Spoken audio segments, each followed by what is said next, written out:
महाराणा प्रताप सच्चे देशभक्त थे। उनमें वीरता और देश प्रेम की भावना कूट कूट कर भरी हुई थी और इतना हिम्मती और साहस था और देश के लिए जो जज्बा था, तो इसके लिए उन्होंने मुग़लों से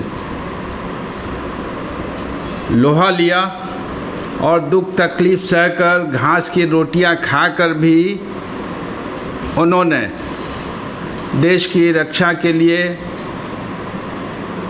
और मुग़लों का डट कर सामना किया, उनसे युद्ध किया।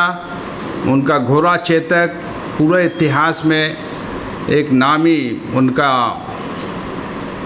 सवार के रूप में रहा और उन्होंने कई किले फतह किए और उनके संकल्प, उनके कुशलता, रणनीति की जो शक्ति थी, जो उनके कुशलता कौशल था, सबका प्रयोग कर अस्त्र में महारत थी, तो उन्होंने मुग़लों के दांत खट्टे कर दिए और एक सच्चे सपूत का परिचय दिया। हम लोग के लिए प्रेरणा के स्रोत हैं।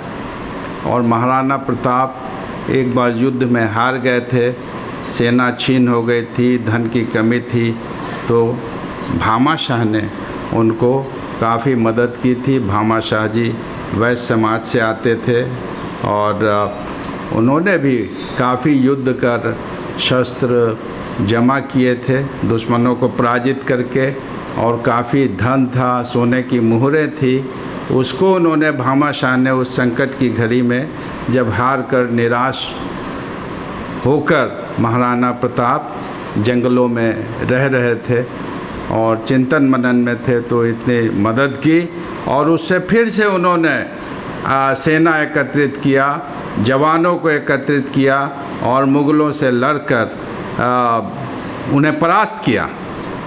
तो सच्चे वीर सैनिक थे महाराणा प्रताप और वीरता, देशभक्ति की अद्भुत मिसाल थे। इस अवसर पे हम सब लोग को संदेश मिलता है कि भारत माता के सच्चे सपूत बने और जो भी देश के विकास के लिए हम लोग अपना योगदान दें, जो भी कर सकते हैं करें और बिना डर के। अभी देखिए कोरोना महामारी पैंडेमिक जो है, इससे पूरी दुनिया और हमारा देश भी ग्रसित है, तो इसका डट कर हम लोग दृढ़ संकल्प के साथ इसका सामना करें। इसमें बहुत सारी एहतियात बरतनी है, हम लोगों को घर में रहना है, सोशल डिस्टेंसिंग का इसमें बहुत आवश्यकता है, तो भीड़ में न जाएं, घर पे रहें तो साबुन से हाथ बार बार धोएं, 20 सेकंड तक कम से कम। घर से बाहर निकलें तो मास्क लगा कर निकलें, बिल्कुल मस्ट है। और जो भी प्रशासन ने या सरकार ने हमें निर्देश दिया है इस महामारी से बचने के लिए, इसका सामना करने के लिए, उसका हम लोग अक्षरशः पालन करें। तो लॉकडाउन के नियमों का पालन करना भी बहुत आवश्यक है।